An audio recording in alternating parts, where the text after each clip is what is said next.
Hey everybody, welcome back to Engaging the Phenomenon. And today we have the honor of having on our great guest, Richard Bleepin Dolan. Welcome, Hey, Rich. Dave. Thank you. I, We've been together doing programs for a long time, and it's always a lot of fun. I'm glad to be back. yeah, for sure. And I always loved that name given to you by Jimmy Church, Richard Bleepin Dolan. It's exactly right. You're Fun. Richard Bleepin Dolan. Thanks. So you recently came out with a new book, A History of USOs. Uh, why did you write the book? Yeah, I started this project 3 years ago in 2022. So I think most people are aware USOs, unidentified submerged objects, water-based UFOs, essentially. And I think, I've always been interested in that aspect of the subject. I imagine most people find it intrinsically fascinating. I mean, it's one thing to see an aerial object that can zigzag through the sky and instantly accelerate and all of that. That's fascinating. But an object that can emerge from a large body of water, or that can, perform incredible maneuvers within a body of water, I think that's even more fascinating to many of us. It always was to me. But having said that, I didn't really have a systematic understanding of that aspect of it. There's been so little work done. That's really the thing. It's been kind of just been considered just when a UFO's in the water.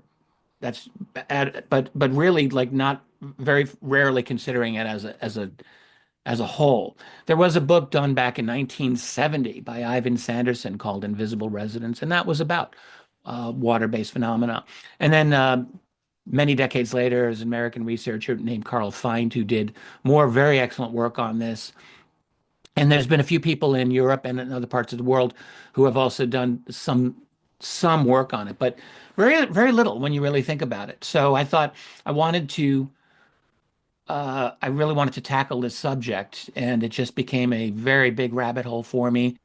I remember all in the summer of 2022, I was simply trying to figure out where are these cases. Like there was no single compendium where I could just go and find all of them. There were a variety of databases and a variety of out of print, 50-year-old magazines and out of print books, and I just had to round them up and go through them and sort through them and to decide what I thought was worthy of inclusion in my own study. So that took a while, and I ended up including close to 700 cases, just a little bit under that, and it's being released in 3 volumes. So the first volume is out that um, covers only up until the end of 1969. So starting from the very earliest cases that I felt needed to be included through the end of the 60s. And then volume two and three will be out later this year. Volume two will cover just 2 decades only, the 1970s and 1980s. But man, what 2 decades they were. And then volume three will take everything from 1990 through. Right now, I got through the end of 2024, but I may actually add some cases from 2025 in there before that goes out. We'll see. So it's very up to date, and what it's a tremendous revelation to me because I, I realized just how mind-blowingly intense many of these cases were, and how 99% of the ones that I found for this study, I think were completely unknown. Not just to the general public, but even to researchers for the most part. I mean, there's a couple that are well known. Most people have heard of Shag Harbor in Canada in 1967. And, um, I even talk about the Nimitz encounter from 2004, which is a very well known case. And I think there's a legit USO aspect to that. But most of these are really unknown, completely unknown. And they are extraordinary. So it was a real labor of love for me to go into these cases and kind of breathe some life into them. I have an excellent illustrator, Alan Levine, who did really wonderful work with many of these cases, and I think it's come along just as I hoped, even more than I'd hoped. So I'm really pleased with it. Yeah, and when I heard you were doing a book on USOs, I was thinking, oh wow, maybe there's gonna be like 120 cases, right? I'm like thinking in my mind, what cases is he gonna include here? There's not too many of these, right? Not that we knew of. There's a Right. lot, So actually. and you do include how you found some of them. So how did you find these cases? Yeah. Because I think this is actually going to be a great example for researchers that have an interest, let's say, in another kind of spoke of UFO research of how can they go out and find stuff. It's in the public domain, but they just have to look for it. So how did you come across this stuff? Yeah. Well, so there's all these different levels of research. So level one is, an investigator talking to a witness and writing a report and putting that report somewhere. And then the next level would be that report exists in some kind of place, and then another researcher collects that and then puts them in like a book or his website or whatever. And then the third level will be what I did, which is I look for all of the any of those collected sightings from wherever they existed. So one of the best and the first place that I went to, and in some ways the best, was the now defunct website of the late Carl Find, who in the early 2000s went really deep into this. He wrote a very good book called UFOs and Water, and he had a website called waterufo.net. And in that website, Carl collected anything that he could find through his research with other researchers around the world. They would send him original newspaper articles, and he would find them himself. He did a lot of legwork, and he just put them all up. It's chronological. It's a little messy, but it's chronological. And he didn't really do too much rewriting of anything. He just threw the raw reports right up there. And that was great. And uh, now to access that site, you have to use the Wayback Machine on the UFO, not the UFO, just Internet Archive website. Wayback Machine is very important. And you just go through, and I read literally every one of Carl's cases. He had well over 1,000. Not all of them were really relevant. I mean, he included things that, UFOs, anything with water. So for UFOs in the rain or in fog or in snow, he included that. And that wasn't really what I was looking for. But he had a lot that I was looking for. I also went through the National UFO Reporting Center, New Fork, run by Peter Davenport. That is not organized for water, but you can do different searches uh, in that. And I just looked for anything that had to do with waters or oceans or lakes or navies and whatever. Very meticulous. It took a long time.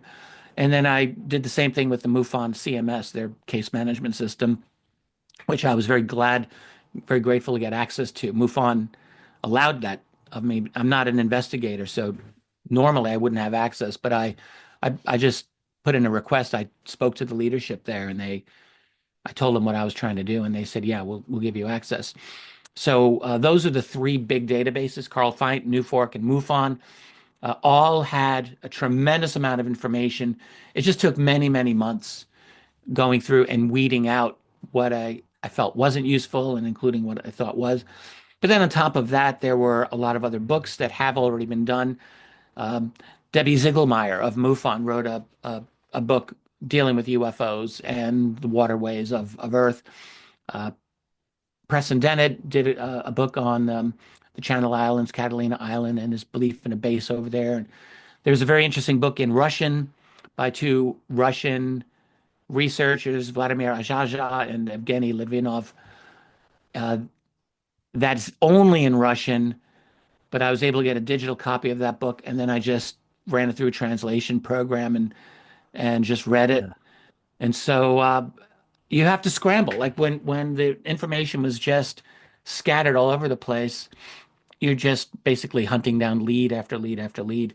And then I spent hundreds of dollars purchasing out of print magazines and books that did not exist digitally, but the only way you can get them was just spend $50 for a magazine from 1978 for one little article in there. I mean, I did that many times.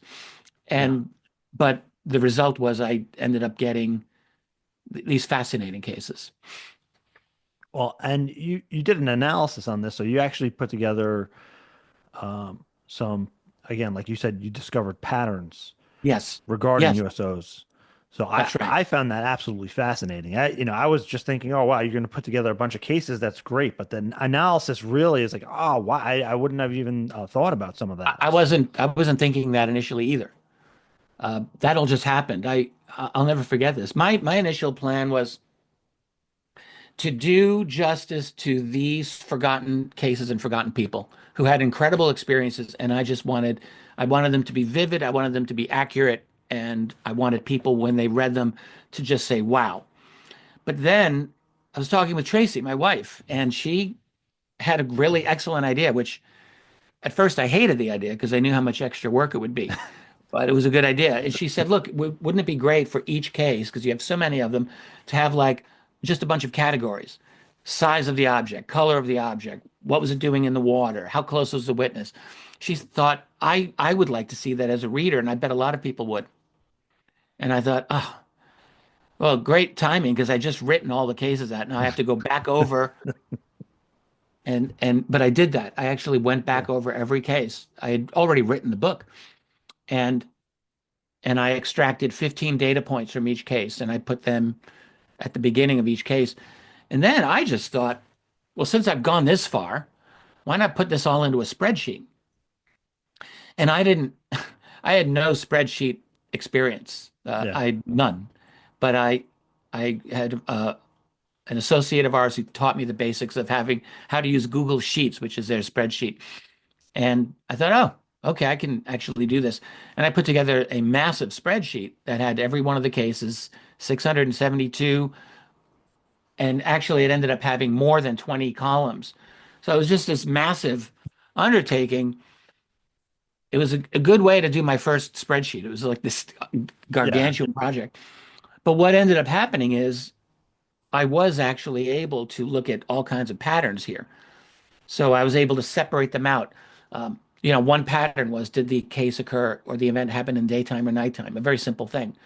Was there any kind of effects that the person described? Heat, or um, did they feel a kind of mental connection with this thing? I would include that. Or were there electromagnetic interference claims?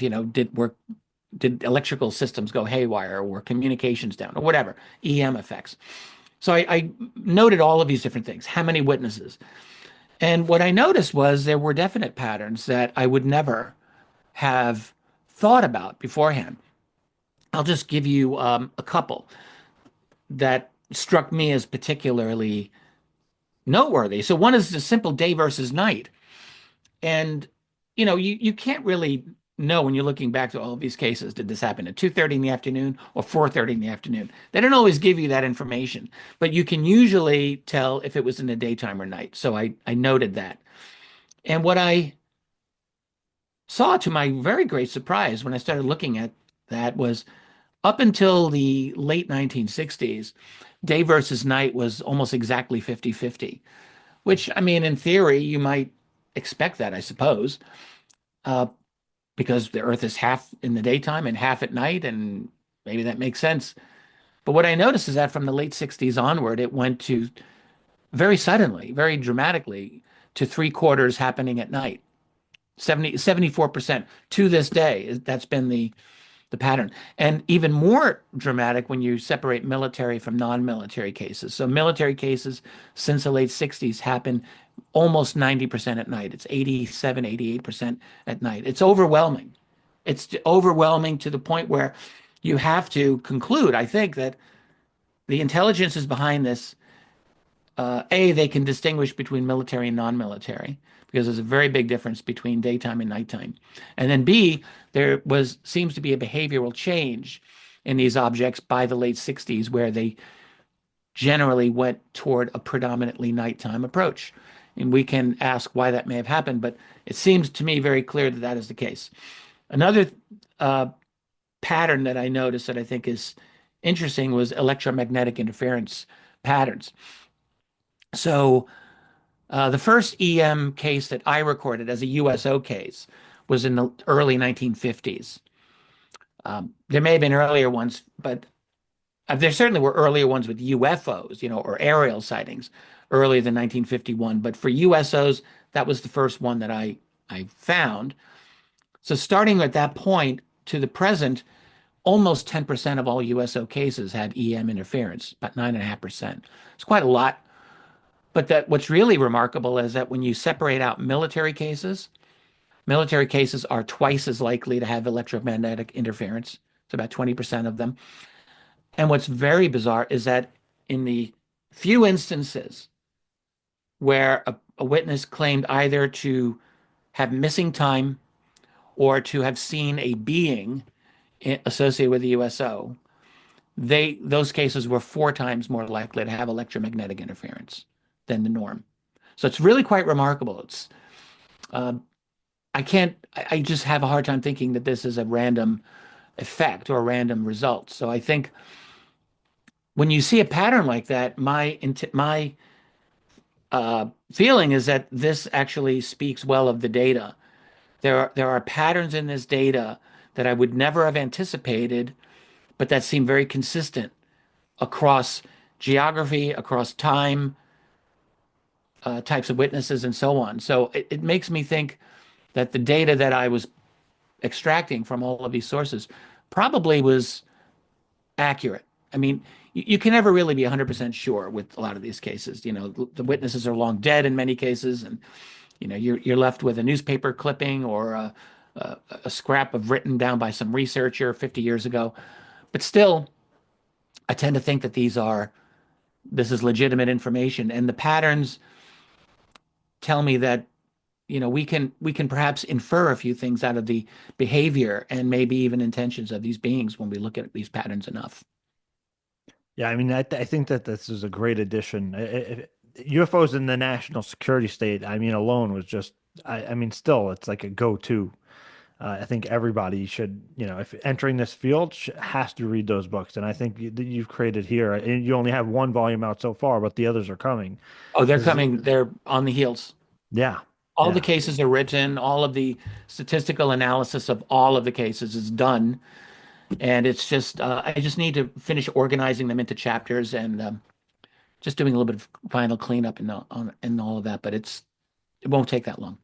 yeah. I'm gonna channel my inner Tracy and say you should go back and do the analysis now for the UFOs in the national security state. Well, I mean, I'll tell you this. I've been thinking about the third and now fourth volumes of that study for a while. And I just concluded that I think I have everything I need to get those done. So I'm not saying that I was trying intentionally to put them off because I had all these other projects coming in, but I think I'm ready uh, for volume three and what will be volume four. I've got them all broken down in my head, and I have a very, very large physical and digital library it's all organized, it's ready to go, and I think I can jump in. So maybe a statistical analysis can happen. I don't know. I have to think about that. It may not be that impossible. Yeah. See, What yeah. in regards to the USO, I mean, again, it's a massive project. You've been working on it for 3 years. Was there anything that really surprised you, other than the enormity of like how much information was just sitting there? Was there anything that was really like shocking to you, like Couple of things. WTF? Yeah, Yeah, a few things. One was so let's just talk about the military cases first. So out of all of what I found, about 20% were military. Most of those were United States Navy, but there was quite a lot of Russian Soviet Navy cases that I've found, quite a few, and a scattering of other navies, the Royal Navy of the United Kingdom, uh, Chile, Argentina, France had a case, their Navy, Australia. So, a variety of places, of nations. And what was shocking was how these objects were able to, uh, just appear out of nowhere in front of like a major naval, like an aircraft carrier or a large cruiser or destroyer, uh, cause the ship to go on general quarters or battle stations. This happened a number of times. And in many cases, or at least in several cases, I should say, weapon systems were not operable. Communication systems would be sometimes shut down. You're talking about a major U.S. aircraft carrier where the communications and weapon systems are down for like a half hour. What is more serious if you're running the United States Navy than something like that? I mean, it's huge, hugely important. And yet this happened. Soviet Navy, same thing. There were a couple of cases that Russian researchers noted in their USO histories that I worked with, where um, a Soviet naval vessel in the Sea of Okhotsk, which is at very frigid waters north of Japan, near Siberia, near Kamchatka, where a major Soviet naval ship was, the engine died supposedly for 15, 20 minutes while this object was just hanging out. The ship was dead in the water. I didn't even have an American case where a ship was totally dead in the water. There are American cases where the communications were down, where the weapons were down, but not where the engine was down. In this case, the Soviet ship, apparently it was just sitting there, sitting there in the water, while this object was just hanging out. And then when the object left, they were able to re-engage their engines. So to me, that's incredible. That's Yeah, just that's equivalent of UFOs shutting down nuclear missiles, right. at Malmstrom Air Force Base in the 60s or whatever. This is equal drama. So that was one thing that was shocking to me. And then, they're not all military cases. There are a number of these fascinating cases where these objects seem to be just hanging out, doing their own thing. And private individuals, sometimes late at night, sometimes they like to do night fishing or just hanging out at a pond or a reservoir, and they will see an object emerge from this Well, tiny little body of water out in the middle of nowhere at 1 in the morning or midnight. And you're wondering, what is this thing doing there? First of all, like, why is it there? This little reservoir is like a mile and a half long. well, Rich, right? We're both New Yorkers here, so why don't you tell that story? Because that North Salem is like 30 minutes for me. Oh, are you talking about the Titicus Reservoir? Yeah, 1955 case. I love this case. Maybe this is the one, or yeah, so there was this is a really well researched case at the time. There was a UFO group called Civilian Saucer Investigation, CSI, back in the mid 50s. They were around for a couple of years. They had a very good reputation. Smart people, engineers, very like serious minded folks. They interviewed this couple yeah. and they wrote a detailed report, like 8 pages, something like that. So here's the story. Couple by the last name of Bordis, both loved their night fishing. Like, to me, when I everything I've read about them, they seem like a really just a wonderful couple, a cool group of two people that you probably want to just chat with. And they seem to have a very happy marriage. So night fishing was something they both enjoyed.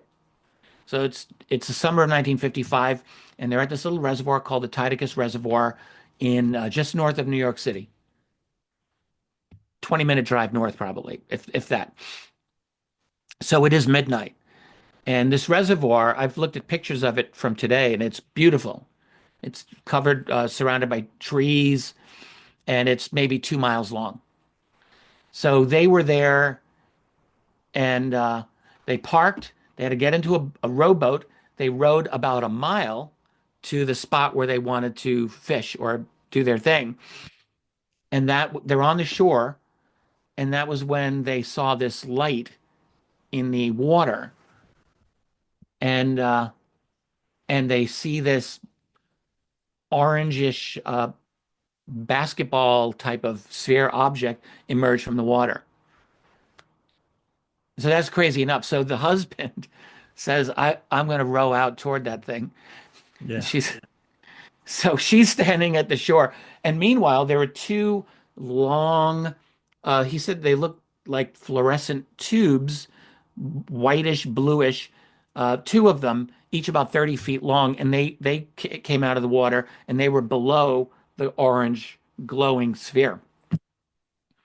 So he rows out toward this. That's crazy enough. Yeah. You imagine, like, it's midnight. There's no one here.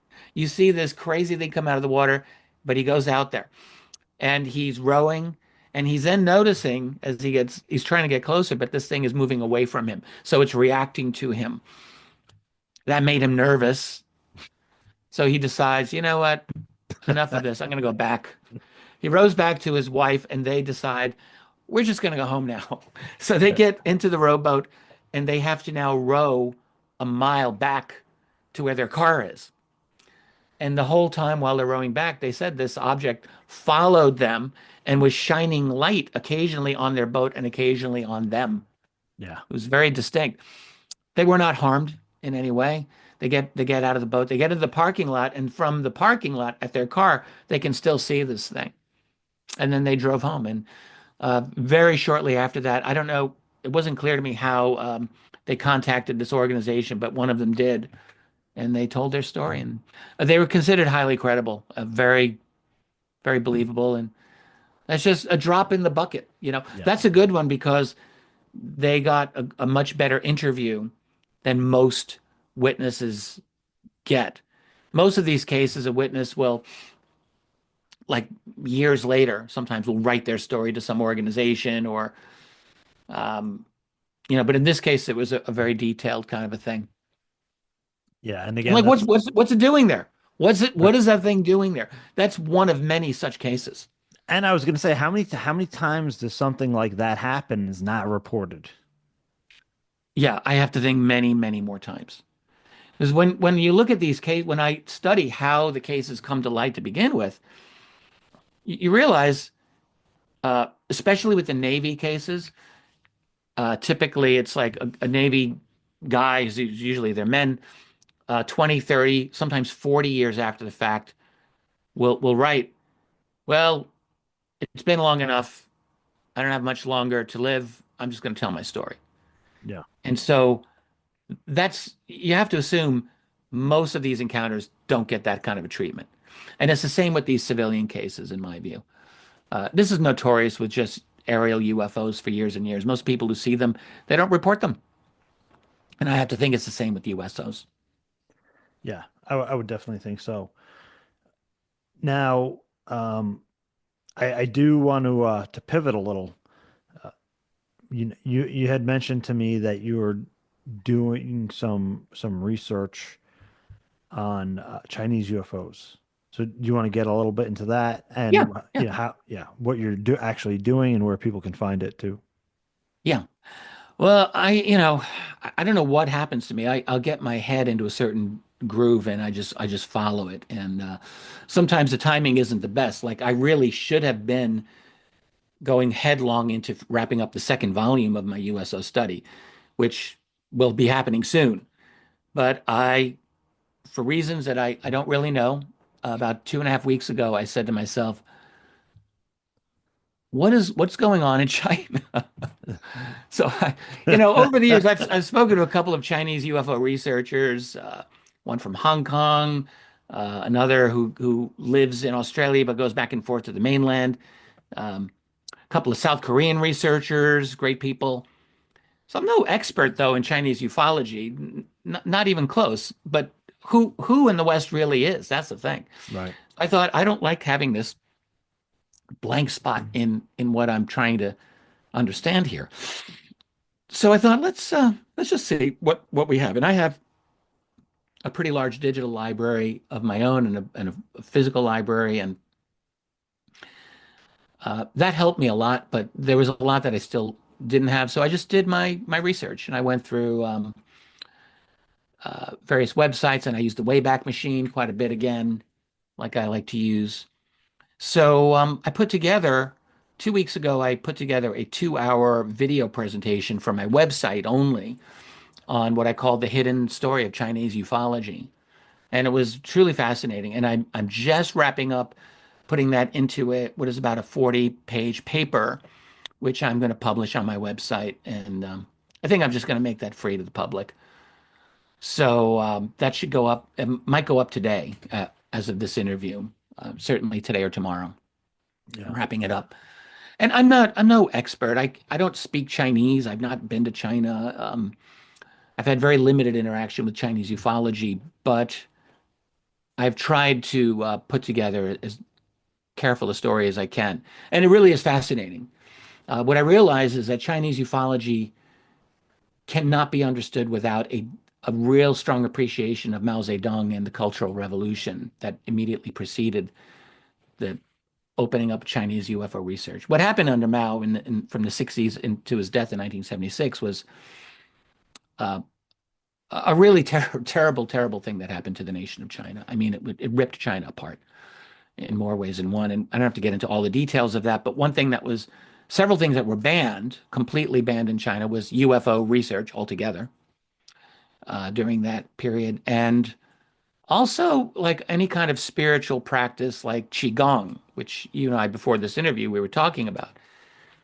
And and so what happened, Mao dies in 1976, and within a couple of years, Deng Xiaoping has consolidated his power. And Deng was a great reformer of post-Mao China, and much more of a pragmatist. He wasn't an ideologue, and he not anything like what Mao was. So he made it possible to do UFO research, and he made it possible for Chinese people to practice things like Qigong and other disciplines up to a limit, Yeah. up to a limit. So what ended up happening is that Chinese UFO research really became extraordinary in the late 70s through the 1980s and through most of the 90s until there was a crackdown. And it's really an incredible story. We have some information about it. There was a good researcher named Paul Dong who wrote a very fine book on Chinese UFOs in the early 80s, which you and I both have looked at, I think. And there were other very good Chinese UFO researchers who were just recording. What you see in China during that period, the 70s and 80s, is that they produce just as many UFO reports as you get in the US, every bit as active. And that's really important to realize because we have so few of those reports, other than the ones that came to us through Paul Dong in his book, which is quite a few. But China is, I'm sure to this day, extremely active with producing UFO reports. The difference now is that we get almost none of them coming Yeah. to the West. So they were very active. And then this other aspect of Chinese ufology during the 80s and 90s was this very interesting interplay between the kind of nuts and bolts ufology that, exists in the West as well, with a kind of spiritual tradition or metaphysical tradition, which primarily through practices like Qigong. Qigong became very important to Chinese ufology in the 1980s and 90s. Very important. And I think you can kind of understand this. Like Chinese researchers, everything was banned to them. And then suddenly they're allowed to explore, and they did explore. So they would engage in a practice of deep meditation and frequently become convinced that they're making contact with non-human intelligence. Maybe they were. But of course, along with that, you get a lot of charismatic Yeah. types, which we get in the West as well. Yeah. It's really you can't do the one without getting the other part of it. You can't really engage in all the metaphysical aspects without getting these charismatic figures coming along. Sometimes they're okay, and sometimes they are clearly out in a self-serving manner. Yeah. That's just the name of the game, and you get that in China. But the real problem was that the Chinese Communist Party and the government became very, very concerned with one outgrowth of this phenomenon. And that was the Falun Gong, Yeah. or Falun Dafa, as they're apparently called sometimes. So what happened was Falun Gong, Li Hongzhi was the leader of this group, still alive, and he was very involved in Chinese ufology as well. So he was like one of these people straddling both worlds, and he developed a very explicit understanding of the nature of these beings and very, very negative interpretation, by the way. And I'm not sure that all of the Falun Gong believe that all of them were bad, but they did believe and probably do believe that the ones who are actively involved in Earth are very negative and very dangerous to us. So that was their belief. They had a lot of other spiritual disciplines. Their mottos were truthfulness, forbearance, and compassion, I believe. Very like very positive mottos that they tried to live their lives by. These were very like you really couldn't say anything bad about these people.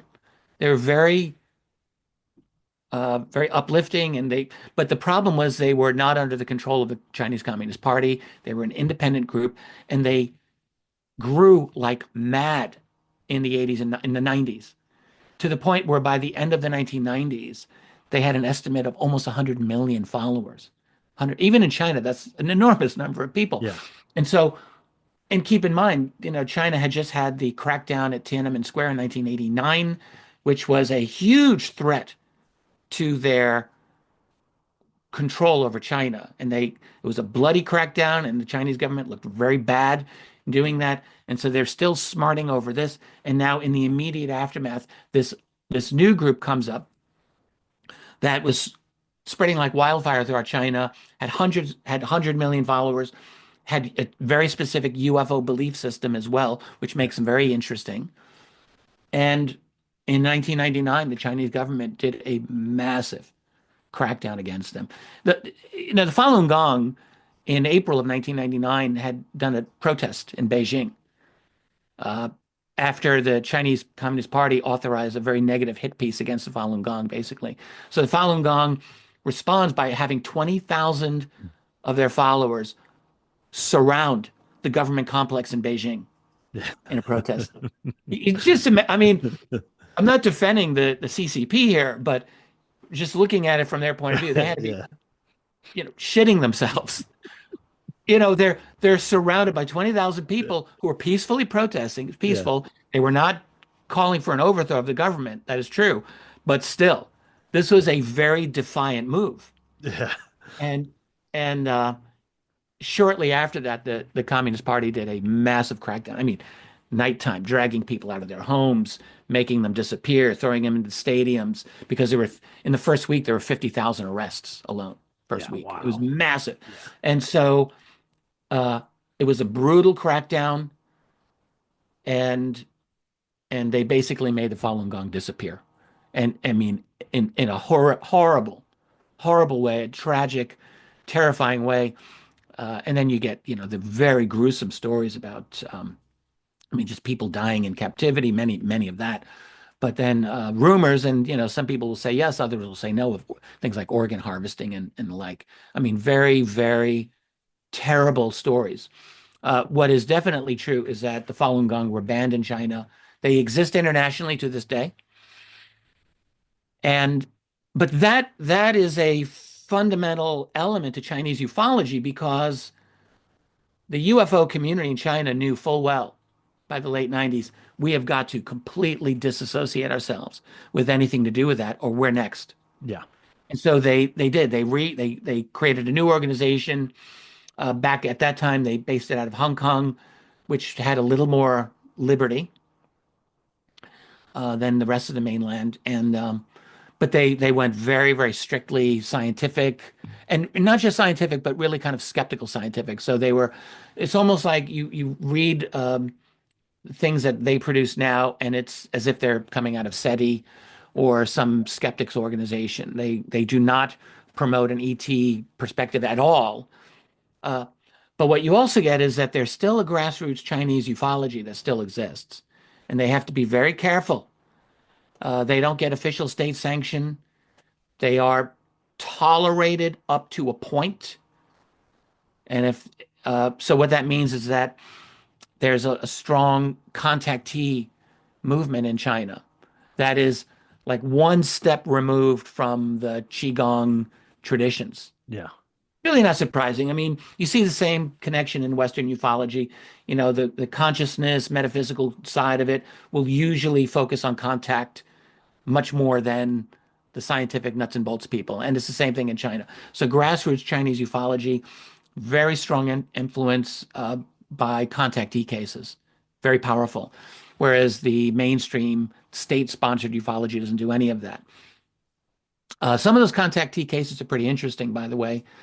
And I don't know what I think about the truth of them or not, but what you get in China is even in the contactee research, there's often a very kind of scientific foundation where like they'll have witnesses take polygraph tests, like which you don't get in the West that much.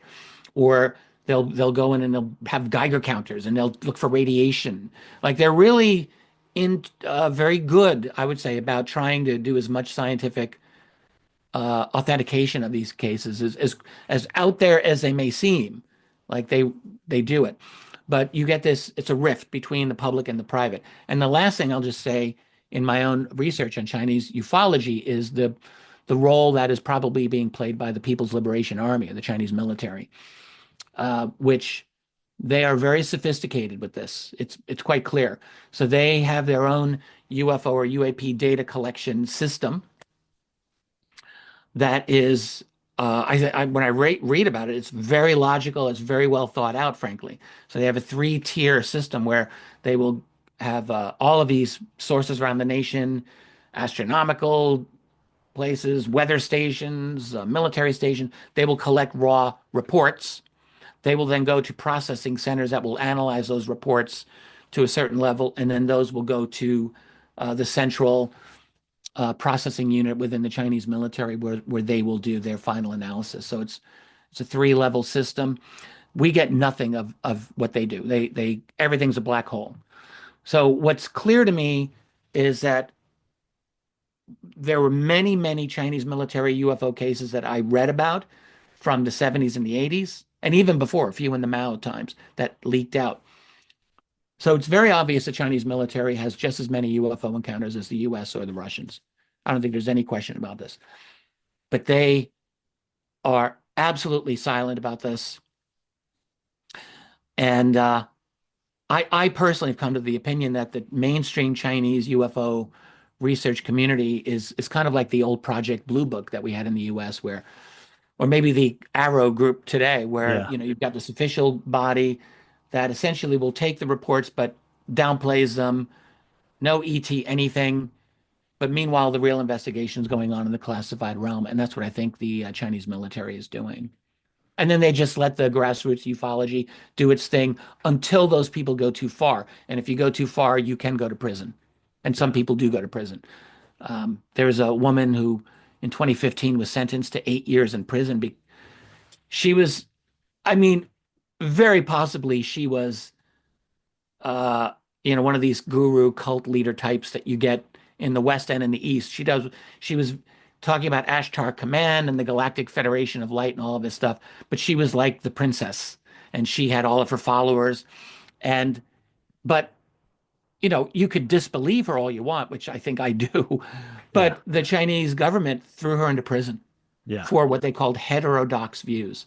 So it wasn't even like on the basis of alleged fraud, which you could go after someone for that. No, they went after her because literally of the viewpoints that she was putting forward. And she certainly doesn't deserve that. Yeah. Well, I'm really glad that you dove into that, and that I'm happy to hear that you mentioned Paul Dong. I've been familiar with his work for many years. Again, I found him Fascinating guy. through Qigong, and his, like, I maybe five or so books, and I mean some of the books are just on Qigong, and Hmm. even his books that are describing Qigong just as a practice and whatever are very good. Um, Yeah. he was a very sophisticated individual, and I think he had some loose connections to the Invisible College, at least in correspondence. Uh, they were definitely interested in his work, or at least I can say one of them He, was. he was perfect for the Invisible College, what he Yeah. did, because, and he was the right age. And willing to share. Yeah. He's born in mainland China and in the very late 70s moved to San Francisco. So, but he remained very closely in touch with the Chinese UFO community. He was a member, he was a writer for the Journal of Chinese UFO Studies, which was the big journal. So he was a well-known person, very meticulous, but as you point out, deeply into Qigong and deeply into metaphysical aspects of ufology as well as the scientific aspects of it. A highly intelligent guy, and yeah, like his interests. I think he was more into Qigong than UFOs, to be honest. He wrote Right. more books about Qigong, but his UFO book is excellent. But yeah, he would overlap with, like, the Bigelow crowd, as I like to call them, the people like Hal Puthoff or Kit Green or Eric Davis. Like, I'm not saying that they were tight, but I'm guessing that they would have been very much in touch with each other because the uh, overlap is quite noticeable. Yeah. Consciousness with these craft and having a very scientific perspective. Yeah, and for people paying attention to the psionics conversation, and even I had spoken to Ross Coulthart a few weeks ago on here, and he was talking about he went to Esalen, and at Esalen there was this demonstration about kids reading without their eyes, just by they can touch the book and read word for word, letter for letter.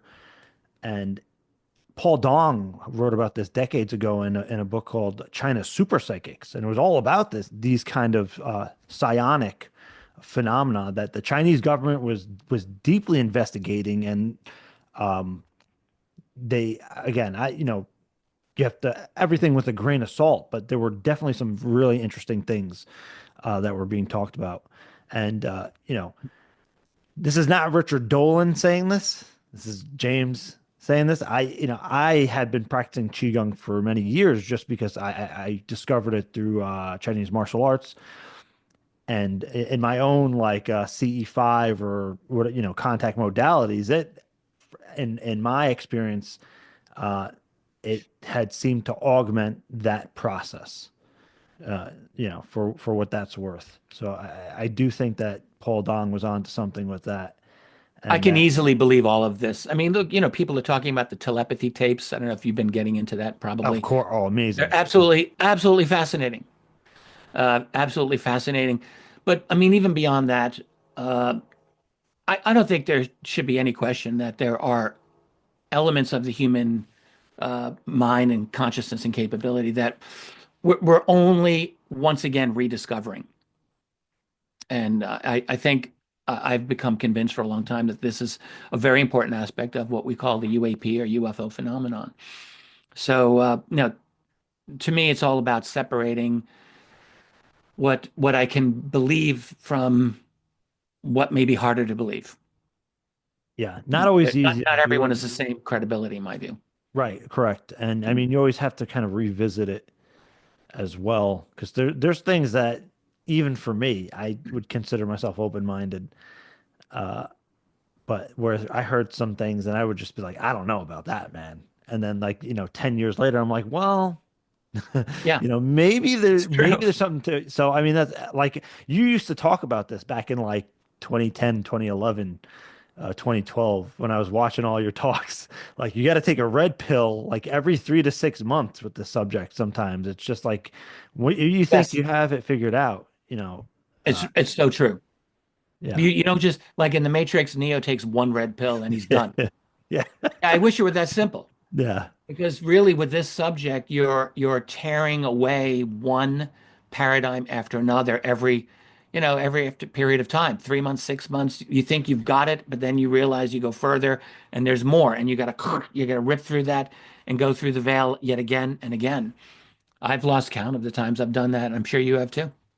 Yeah. And I'm looking forward to the paper that you put out. I definitely want to link it, uh, even if I have to edit in after whenever you get it up, on It'll be very soon. yeah, the Chinese UFOs. I think Yeah, it's important, especially as Westerners, to like let's see what's going on elsewhere because we're in our little echo chamber over here, and it's yeah. predominantly, you know, United States over, for especially for us, right? We're in the United States, so we see it like, uh, Later this year, I'd like to do something similar with Russia. We'll see. I'll try. It would be nice. I'd love to see that Yeah. in the Soviet Union, Russia. Yeah, George Knapp, he got some papers out. Jacques Vallée wrote that book as well. Yeah, but that was all like 35 years ago now. Right. That's no, but So that's exactly what I mean. Yeah. yeah, yeah. So we need, I want to get some more up-to-date information. I have limited amount, but I have a feeling I can get more. So we'll see. I'll Yeah. try. So, and in regards to constantly taking the red pill and reevaluating, reassessing information, uh, both prior and even with ongoing developments. Yeah, we talked about this a little bit before we started recording. So, in regards to that kind of red pill information, right? That the ideas that have been within ufology for decades, but a lot of people will just say, no, I mean, like UFOs are real, but not this. So, let me get your thoughts on the idea of non-human intelligence walking among us. Yeah, yeah. Well, I think they do walk among us. I believe it's an out there belief. I admit. I admit. And I am sure there could be a highly skeptical person listening or watching this thinks, all right, he's lost it here. I can't sign on to that belief, which, I can't blame you. But the thing is, when I look at all of the data that I have encountered over the last 30 plus years now that I've been studying this subject, it's hard for me to come to a different conclusion. Um, but I will say this one thing first. When I did my USO study, um, I came to some fresh conclusions about what I think the attitude of these other beings are toward us. And probably my most firm conclusion at this time is that for the most part, they just want to be left alone. They're not interested in having us communicate with them. They will interact with us on their terms when they decide that they want to. And I know there are people who, with psionics want to do CE5 and bring them in. That can happen, but for the most part, when I'm looking at these cases, interaction's not happening because of a CE5. It's happening because they just decide that it's time and they're just going to do what they want to do. But for the most part, they, I think, want nothing to do with us. They're here. They are, they have, I think, a variety of bases where they operate. One, I'm strongly of the opinion, is in the Puerto Rico Trench at the south part of the Bermuda Triangle there. There's others. They are monitoring us. They're monitoring Earth. They're monitoring the ecosystem of Earth. They are monitoring human civilization. Why wouldn't they? Uh, I mean, I look at the history of what we have done as a civilization over the last 200 years, and let's assume that there's been a presence of monitoring us that whole time and beyond, but last couple of hundred years especially, where we really spread our power over the entire globe in a definitive way, over the oceans, over the air, over the land, in the Earth orbit, and we put satellites up. We put censoring systems in the oceans. Only in the 20th century did we do this. So you just imagine their perspective. They're down there. They're monitoring this human species that they are well aware is going through a kind of revolution in its science and technology at that time, and also constantly engaged in warfare and mass murder. That's the signature of humanity, is that we are constantly killing each other. We have always constantly killed each other from hundreds of thousands of years ago until now, nonstop, has never stopped. We murder each other, and often in very large numbers. We do genocide, we do warfare, and in the 20th century, we've done constant warfare, constant genocide. So they're seeing all of this, and they're seeing also that our technological progress has come primarily as a result of our warfare. Number one reason, the fact that we are engaged in organized, aggressive groups that kill each other, that are competing with each other to create better and better weapons and better science. That's the number one motivation, is our extreme territoriality and our extreme aggression. So they see this. So I asked myself, like, what what would their conclusion be on looking at us? And it would have to be, A, we are no way in hell are we going to be reaching out to these people anytime soon, because there's no chance that they can be trusted. I have to think this. B, um, when possible, we will avoid them at all cost, unless unless they seem like they're doing something that is going to impede us. So, like, mid-century, we start developing nuclear weapons. For the most part, you could argue that these beings would not be affected by most human weapons, but even they would be affected by a nuclear exchange if they have a base, if they have a presence here. Yes, a nuclear exchange is going to affect even super advanced, super intelligent aliens. It's got to. So I'm sure that that's a concern. That's an interest of theirs. The fact that we detonated 2,000 nuclear bombs from 1945 to the end of the 20th century would have to be a concern to them.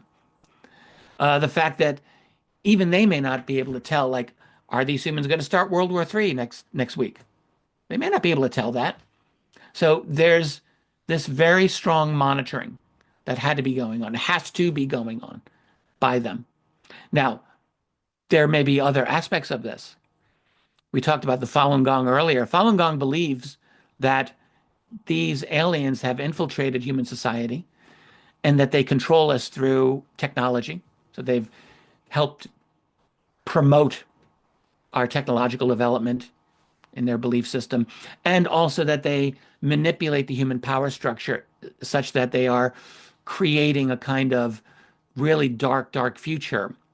It's like David Jacobs meets David Icke Right, in a right. sense. Like Yeah, yeah, yeah. that's True, the kind of true. belief system Yep. to just, kind of simplify it a little bit. Yeah. So now, is that true? Well, I mean, I can't say that I know it's true, but then you ask, could it be true? Could it possibly be true to some extent? And I couldn't say that it couldn't be true. It's hard to know. Yeah, and I It's a mean, possibility. there's speculation that some of the technology has been seeded or whatever to intentionally guide us down a certain path of evolution so that we would integrate into their way, kind of, rather than Yeah. our own natural development. And also maybe to make us dependent on that technology. Yeah. I mean, if you want to go that way, any new technology we develop, we immediately become dependent on it. Whether it's the invention of fire to the invention of the smartphone Yeah. or beyond, like once we invent it, we can't do without it. Yeah. And so, and if you argue if they are controlling this new technology, then they control us. That would be the way to look at it. Is this the reality? This I don't know. But so when we talk about them interacting with us, my own feeling, and I know I'm not alone in this, is that I suspect, I cannot say that I know this. I suspect that we're talking about multiple groups with multiple potential agendas. So that, I mean, to really be very simplistic about it, we could say good guys and bad guys, but that's very simple. But maybe groups that have a less malign view of us than others. Some may be more interested in kind of helping us to whatever extent, whatever limited extent they can, and it is limited, as opposed to those that may have just looked at us and say, we're writing them off, they're a complete waste and they're a danger.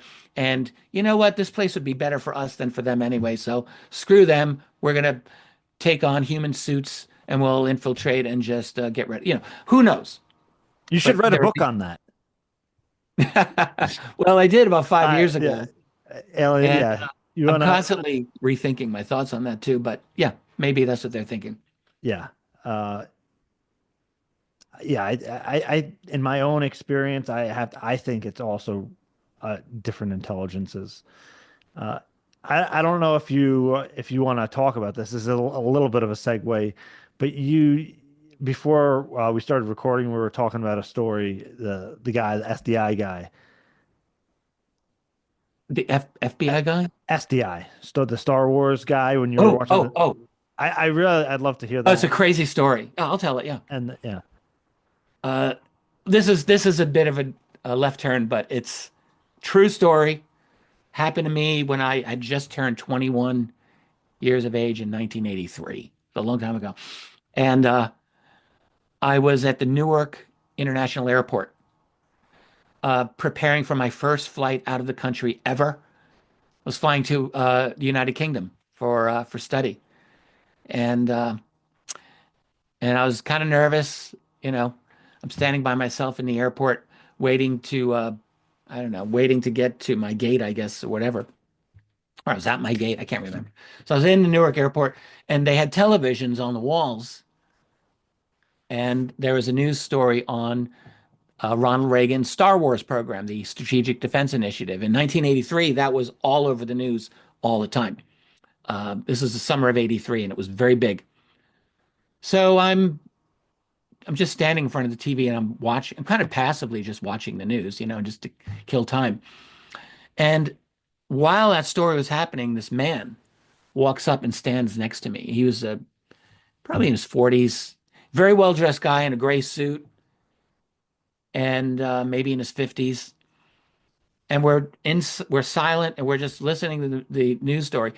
And when that story ended, he turned to me and he said, "You know, you know what that program's really about, right?" And all I remember thinking was, A, I don't know you.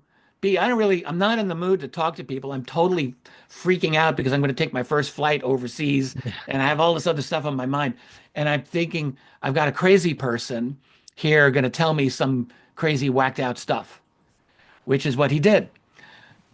He said, "So you know what that's about?" I said, "What's it about?" I was very, like, dreading. He said, "Well, that program's actually all about extraterrestrials. It's all about aliens." And I remember thinking, I want nothing to do with this man. He's like he's insane. And I don't think I said anything, or if I did, it was the briefest thing. And he just looked at me and he turned around and he walked away. You know, And and then I totally forgot about it for the next 17 years when I was finishing my very first book on UFOs and the national security state. It just came back in a flood. And I was like, oh my God, that thing happened to me. Who was that guy? I'd love to talk to him now. and the thing about that too was the time, right? Like 1983. Who I mean, for me, I'm thinking like who was like thinking like that back then? Exactly. Exactly. Like this was long before I was interested in UFOs. I knew nothing about UFOs. Nothing Yeah. at all. Didn't care about them. Um, and this guy, I mean, there were people in the early 80s who were interested in UFOs, of course. So, but yeah, that was his thing. He just came out of the blue and just talked to me. Like, I keep thinking,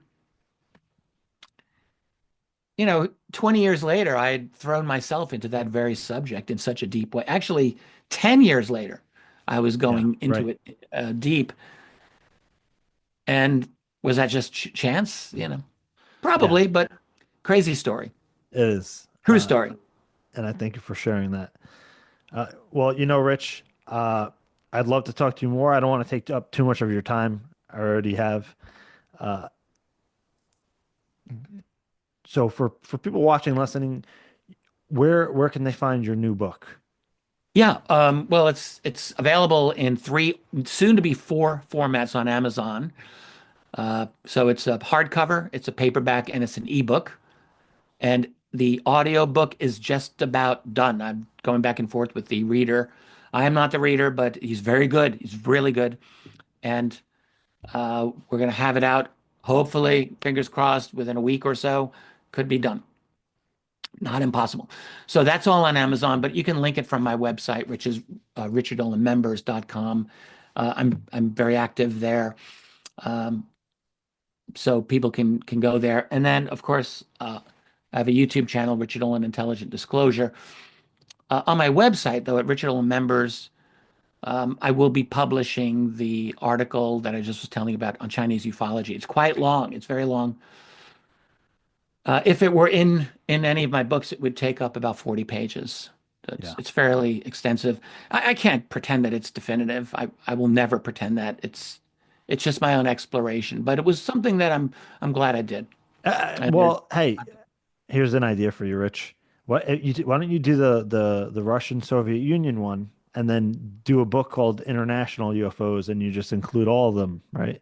It could Do happen. do It Brazil, right? it could happen. Yeah, yeah. Yeah. I mean, every nation's got Yeah. yeah, Brazil's got an amazing story, and um, France and the United Kingdom have amazing stories. Australia's got a great. So there's and there's a lot of other countries.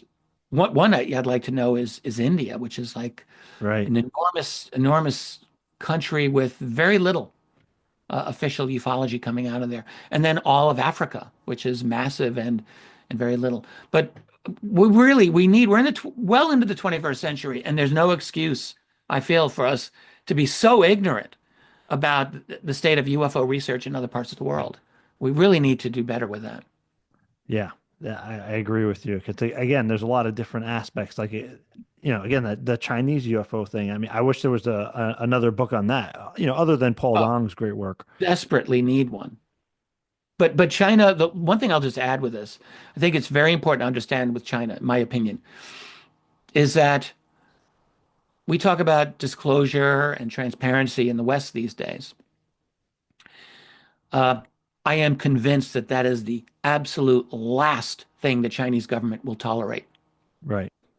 Uh, they've gone through this. They went through this in 1999. They had a massive organization that was deeply involved in UFOs, and they had to crack down because they could not permit independent thinking on whether matters of spirituality or, they didn't explicitly talk about the UFO part of it regarding the Falun Gong, but it's not hard to understand.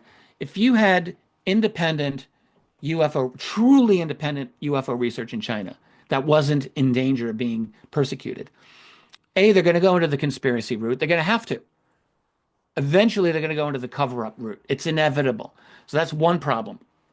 And then the other problem is it will very likely, if you ease up restrictions on UFO research, they will very likely start going into the spiritual route again, and they'll go down the Qigong path, and you could end up with another Falun Gong movement. And they're not going to allow that. Or, And or so, even just more independent thinking as well.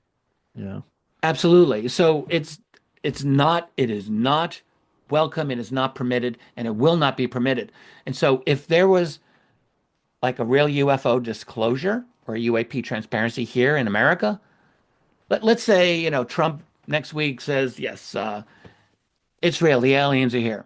I mean, I don't think that's going to happen. But if something like that were to happen, this could be a real problem for China.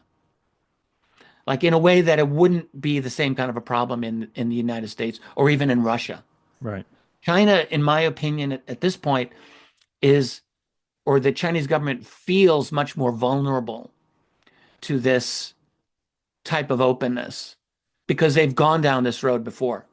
They and they, they've had a couple of decades now of amazing economic growth that has helped solidify their position in that society. But nonetheless, you don't know what the future economic upturns can become economic downturns. It's possible, and and if they were to be in a position where they're forced to acknowledge this reality, I don't know how well that would go down. I don't know how it, it actually could cause a disruption within Chinese society that the government there may be well aware of. So it's a much more potentially, it seems to me, a volatile topic geopolitically than than I was thinking of before I got into it. And I think probably more than most of us tend to be aware of. I think there's a danger of UFO transparency, UAP transparency in China, Yeah. as far as the government there is concerned. Right. I mean, I had not even thought about it to that extent, and because everybody's like, oh, maybe China will disclose if we don't, but Yeah, but I don't think so. No, yeah, never. yeah, yeah, I don't. I think absolutely never. yeah. Well, and then and again, if there is some form of transparency or confirmation, what is going to happen over there? Yeah. Well, Well, I think what will happen is they will clamp down extra hard because that's what they have done in the past, and they know how to do that. This is one thing they are very good at, is having a uh, complete control over all narratives in that society. And I'm not trying to dunk on China in every aspect of that society. It's not my intention here.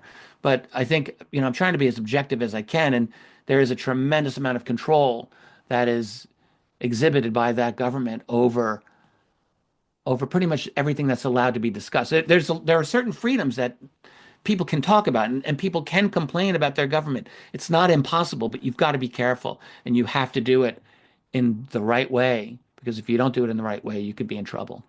And they'll come down. yeah. Well, again, thank you so much, Rich, for coming on. I encourage everybody to go to the links that I'm going to provide. Check out Rich's work, his website, his YouTube. Always, excellent presentations and videos on there. And I'm looking forward to what you put together, Rich. Thank you, James. I'm really glad that there's people like you out here in our space, in our community. You're a great voice, and it's always nice to be part of your program. All right. Thanks, Rich. I hope to speak to you again soon. You bet. Take care.